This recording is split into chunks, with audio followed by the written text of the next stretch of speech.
We are back. Terrell Thomas, These Urban Times. We're live right now downtown Atlanta, live Hip Hop Daily TV at the Live Hip Hop Daily Studios. And I'm joined by a gentleman right now who's made his way down from the Louisville area to Atlanta. You're doing big things in the music realm right now, making a lot of noise out here. You have a project coming up, so we'll talk about that. Go by the name of Jack Harlow. How are you today, good sir? I'm good, man. Appreciate your time, man. Appreciate your time. So briefly, let our viewers know a little bit who you are. I want to dive into your journey, what got you into the music business and what brought you to Atlanta. But let our people know exactly who you are. Okay. Well, like you said, my name's Jack Harlow, Harlow. I'm from Louisville, Kentucky, and I'm 19. And I've been doing music since I was about 13. So I don't know, I just have a real passion for it. And I guess in the last year I've been coming down here periodically, but we decided we should go ahead and make it permanent. So. Oh, so you live out here now? You yeah, actually moved I mean, out yeah, here, not permanent, but yeah, we set up camp down here for a little bit, see what happens. You know what I mean? Now I see you're making a lot of noise with your viral campaign. Talk to me about being an internet sensation and how all that actually took place. Internet sensation? I don't know about that. I'm trying to get like that, but I'm not on that yet. I don't know. I'm just trying to put out content that people gravitate towards, because it's the age of authenticity right now. So I think people, you want to make something that people see and want to be your friend because of it. You know what I'm saying? Like, people are almost more like attracted to personalities than the actual music these days. And it's the music for me first, but I'm just trying to put out content that people gravitate towards and see what they think. So. What's the vibe like in Louisville? Talk to me about the music scene in Louisville. What's the culture like out there? Louisville's cool, man. There's a lot of talent out there. We're still figuring it out in terms of, kind of a sound that we kind of want to consistently have across the board, because, a lot of cities and regions, they have their own sort of sound, and it's something they figured out. But I think we're still working towards that. But there's, like, a lot of talent in the city, you know what I mean? Just, like, raw talent, like people that can either write or sing or rap or produce or whatever. Like, there's a lot of people coming out, like, just with people I work with and people I don't work with. There's a lot of dope stuff. So Louisville's hard, and culture-wise, it's jumping. It's nice. Do you the majority of producers and other artists that you work with, have they been from the Louisville area, or have you been branching out and doing work with cats from all over? Yeah, well, since I started, just thanks to the internet, I've been able to work with people, across the United States. But for the most part, in terms of who I sit down with and get in with, it's definitely been people from Louisville, just because that's who I'm close to. And, there's something about being in the same room with somebody. And, you want to come out of Louisville with people from Louisville. Yeah, you know what I mean? So it's just tight, like, to, be known as, like, people reference us. It's like, oh, those kids from Kentucky, those dudes from Louisville. Like, it's just tight to, come out of the same city with some people. Now, a lot of your music that I've heard so far has more of a trappy, hard bass, but your lyrics are pretty dope. Like, you have content or strategy and structure into your music. So if I was somebody who hadn't heard your music before and I was getting a first win or first chance checking out your music, what's the gist? Like, what's the story or the theme of what you want to create? Because, like I said, you're giving us a trappy musical outlet, but your lyrics have content and substance. Right. I don't know. Like, there's a lot of variety to my music right now, because I think I kind of like to do everything, and I think that's a blessing and a curse, because a lot of times you kind of want to give people at least somewhat of a consistent content so they know what they're gonna get from you. But at the same time, I don't want to limit myself. So there's records that have a trappier beat, but there's records that's nowhere near that. Like, it's a lot of variety right now, and I think that's just because I'm young. I'm still figuring out what I want to do. Like, just honestly, like, some days I wake up and, like, I just want to make this type of record or that type of record. Like, I don't always want to do the same thing, and if I did do the same thing, I would, like, really get, like, fucking sick of making music. You know what I'm saying? Like, it's just not fun to me to make it. I want to make something that excites me. So when I start doing it, we're in the studio and, like, having fun. You know what I mean? And if we're not having fun, it's like, you're not gonna make something that dope. I mean, it might be tight, but you're not gonna feel it. So it's about a feeling for me. So but to answer your question, everything, you know what I mean? Like, we're coming with whatever. Sometimes I like to do melodic stuff. Sometimes I like to do, more upbeat stuff and really bar shit up. But it's whatever. Yeah. So talk to me also about the movement that you have going on, Private Garden, the label, and the movement, how everything came together with that. Yeah. So that's kind of like a crew or a collective of friends of mine from Louisville. And there's producers in it, there's artists, and there's 2 official acts that make up the group, and it's me, Jack Harlow, and another group called the Homies, and they're, like, fucking dope. Like, they're better than me. Like, they're, like, I learned from them just from being behind them. So they're really tight, and I don't know, we're just, like, we're just a young group of people that are, you know, trying to make shit that we enjoy, and hopefully other people enjoy it. But, you know, there's a lot of it's just a bunch of creative kids from Louisville. That's really what it is. And, you know, we're putting out music. Now, we were talking for a little while off camera and whatnot. When I think of Louisville, a lot of times I think of Muhammad Ali. I may think of the Kentucky Derby, just being in that area and whatnot. You might think of bourbon and different type of liquor, but you definitely think of the Louisville Cardinals. And it's been a lot going on. Stripper scandals. Now Rick Pitino's in the win. Yeah. What's the culture like out there in the basketball realm, and how heavy are you into that? I mean, I fuck with the Cards. This shit is kind of tragic to me, though. Like, that's just embarrassing, for real. I was talking about it to my dad, and he's actually a Kentucky fan. I'm a U of L fan, but he went to Kentucky in the early 90s when their program kind of got shut down. They didn't get, like, the death penalty, but they couldn't compete or something. Like, they had a similar situation going on. And, like, that shit's just embarrassing, bro. Like, I don't know. That's so trash to me. Luckily, they went ahead. Like, I hate to see Pitino go, but they kind of had no option but to, you know, go ahead, fire our athletic director, go ahead, fire our coach. At least you get a fresh start that way. But I hope we don't get the death penalty, because, like, it's going to take 30 years to rebuild our damn program if that happens. Like, I don't know. It's just sad. But I fuck with the Cards.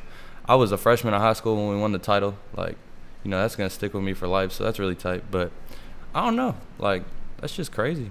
You were also talking to me about your love for the Boston Celtics. Yeah, that's my team. They'll be here. Kyrie and the boys will be here in Atlanta on Monday.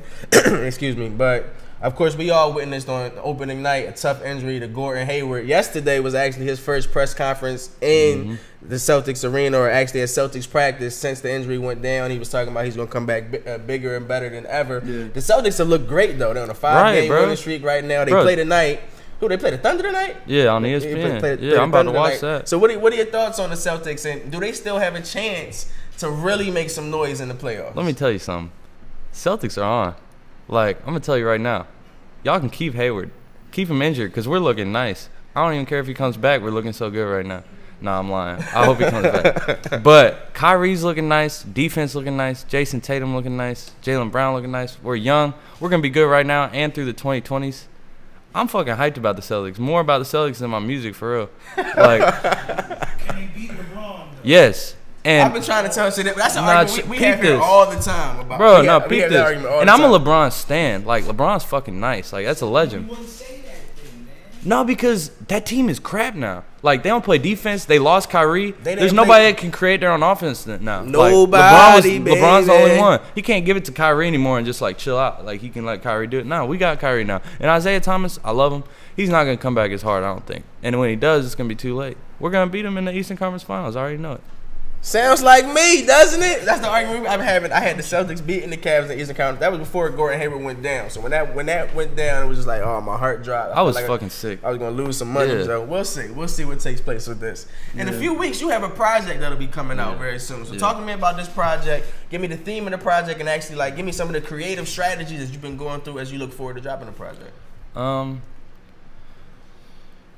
Well, yeah, it's called Gazebo. It's dropping in 2 weeks from today. My man 2 for 1, who's in Private Garden, produced pretty much the whole thing except one record, but has a real cohesive sound because of that.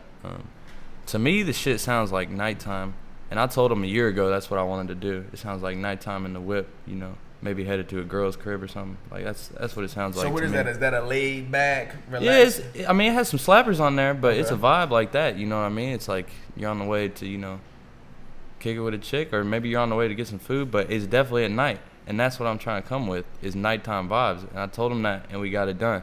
I'm already working on the next shit, but I'm excited to get this out because I know people are going to fuck with it. Girls are going to like it. And, like, that's always tight. You want girls to like it. So I think girls are going to like it even more than dudes. Like, dudes might not even want to listen to some of these songs because I'm just, like, vibing on them. But it's whatever. Now, we want to give our viewers a chance to actually get to know who you are. They're getting to know who you are here at the desk, but we want to let them hear some of your music. You just recently dropped a new video, and as you was mentioning slapping, that thing is definitely slapping and whatnot. And it goes to talk about the night, you know, it doesn't have the night theme, but the dark night. Introduce that video. We're going to play that for our fans. Then we'll be back here at the desk to talk with you some more. I mean, this shit's slapping. 2 for 1 made this one. I wouldn't say this is even really representative of how the rest of the tape sounds, but it's pretty hard. It's a good, you know, single. People are gravitating towards it. I don't know. I don't want to speak for it too hard. Y'all just, you know, see what you think. Check out this video. We'll be right back here at the desk.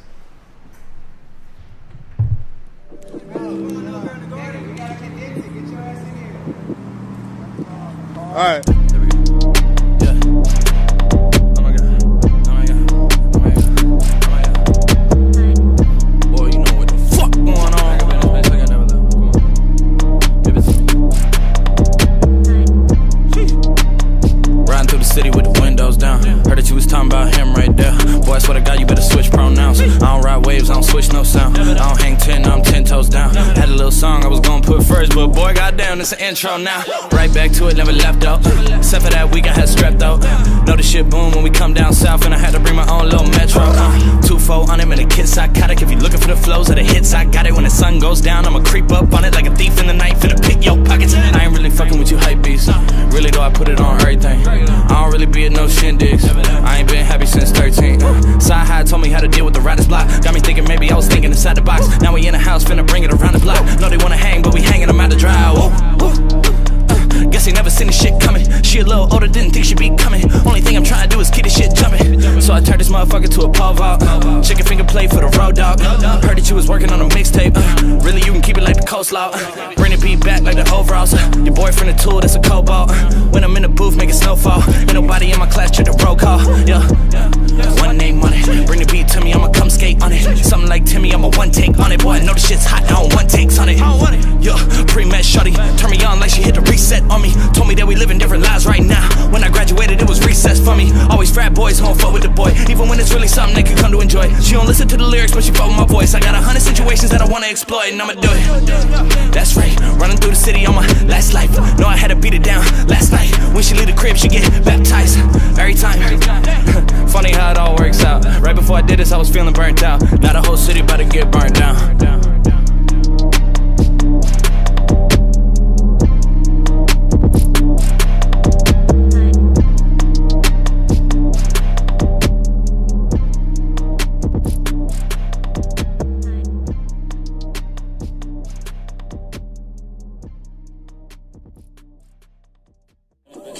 We are back. Terrell Thomas, as you see, joined right now by Jack Harlow. That was just his new video, Dark Knight.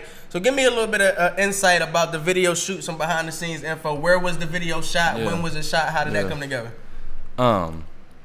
Well, we kind of winged that joint. I'm not even gonna lie. First off, it was in downtown Louisville, and it was behind a building, and I was kind of upset about that after. Like, I was kind of in a bad mood after we shot it, because I was like, bro, we really just bullshit that. But then we did a shot like kind of riding through downtown Louisville on Main Street. But it really came together better than I was expected, just because I think the vibe was like authentic. Like, all of us were there, just kind of turned up, like bullshit and having fun, and it just kind of looks cool. But after I shot it, I was like, damn, that's a real waste of money. I was like, really, like, because I didn't prepare for it, and then we just went and did it, and I was like, fuck. But it came out cool to me, so I don't know, it just happens like that sometimes. Do you have your project? Is it done? Is it complete already, or are you still kind of putting finishing touches and adding pieces on before it's actually released? Nah, it's done. Yeah, it's mixed, mastered, shot KY Engineering. Yeah, it's done. It's ready to drop. So shout out to KY in the building as well. So give me your favorite track. If you had a track on there that you say was your favorite track, either writing the track or actually recording because of the vibe when it was created. What was your favorite track on the project?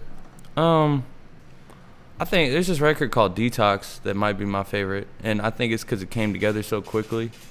And I think a lot of the shit that I like, I think the realest stuff you can make oftentimes is the stuff you make the quickest, because I think I spend a lot of time overthinking, and then so when I make something quick, you get, you know, something real from somebody because they don't get time to think about it. It's, you know, it's done. So we made the song in like an hour, and that's why I like it, because it's like that kind of stuff is profound to me the quicker it happens.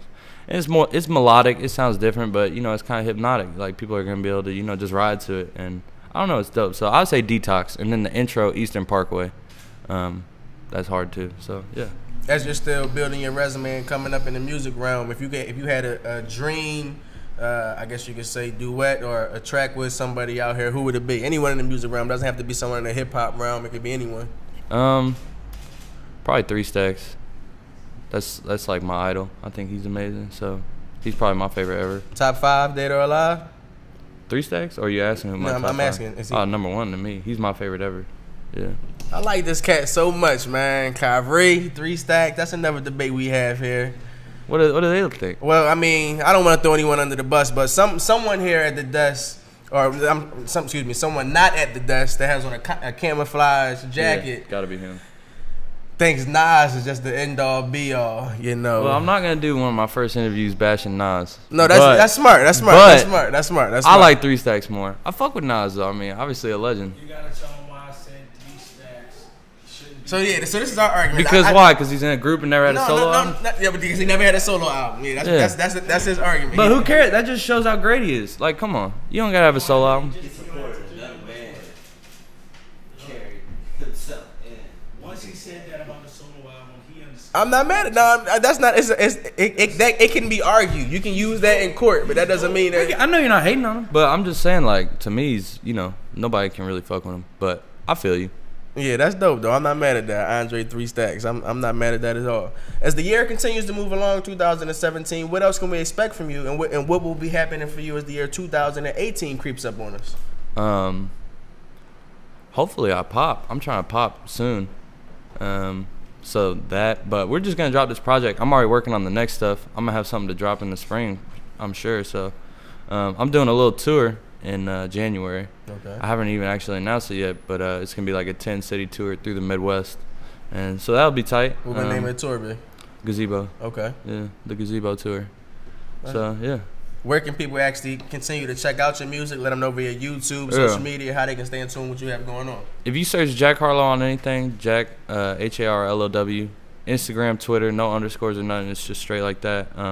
You'll find it. YouTube, you search the same thing, it'll come up. So any outlet, it's on there. Spotify, Apple Music, yeah. We'll be looking forward to it. We're going to have you at the desk again after the project drop and actually do a review. Yeah, so I can't now wait. that you out here, we're going to have you here. You going to do the review in front of me? Hell yeah. We're going to do it right in front of you, man. We're going to do something new. We're going to do, that's great. I don't know if I'm going to pull up then. That's scary.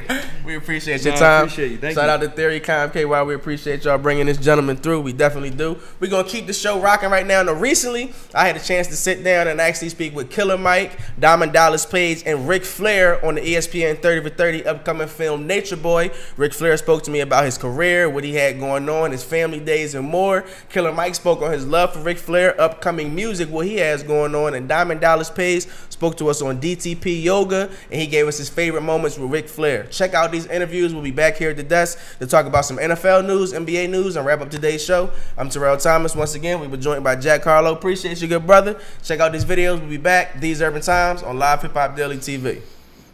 Salute.